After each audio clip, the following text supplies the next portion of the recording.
start.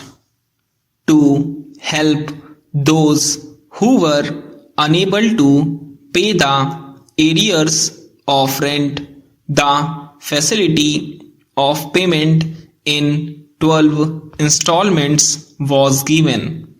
In regard to the large number of judicial proceedings pending in the custodian's department, I wrote personally to every custodian expressing my deep anxiety in the matter and the need for speedy disposal.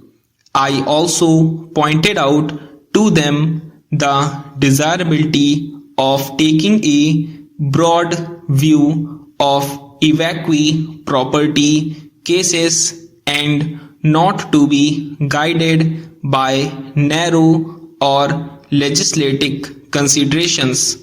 As a result of the persistent efforts in this direction, the number of cases has been brought down to less than half.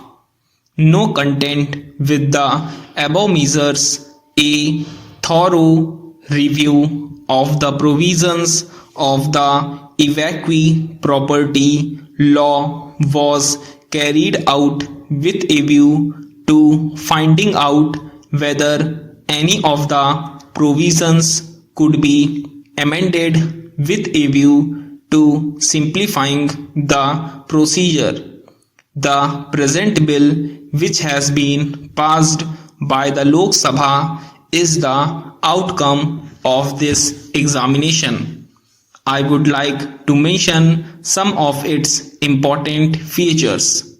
Another matter which came to our notice was that the custodians were sometimes using the provisions of Section 6, which empowers them to exercise superintendence and control over the subordinate officers to reopen cases already decided under the provisions of the Act.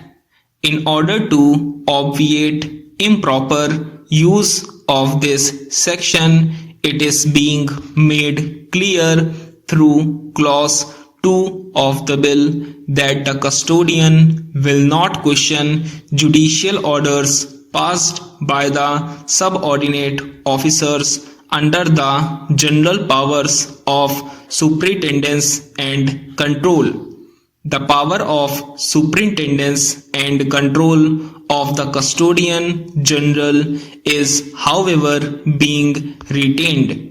In cases of glaring injustice, the custodian general would be able to rectify matters by passing orders under the provisions of Section 27, which give him the power to call for the record of any proceedings for the purpose of satisfying himself as to the legality or propriety of any order and to pass a suitable order on it. It has been provided that the custodian general should be able to condone delays under the Indian Limitation Act. Sir, I will briefly refer to the points raised by honorable members in their speeches.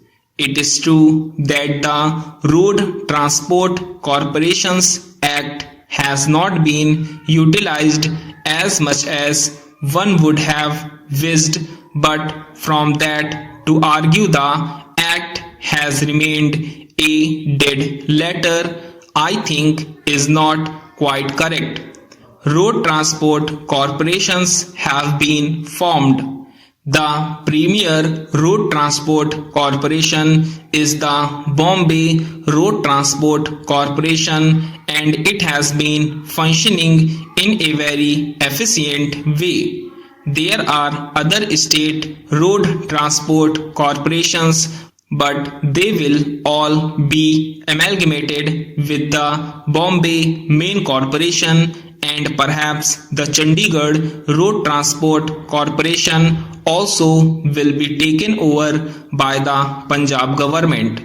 Sir, it is true that the state governments have preferred departmental operation, departmental management for the running of these road transport services. All of them wanted to make a beginning, and some have made a beginning. Stop.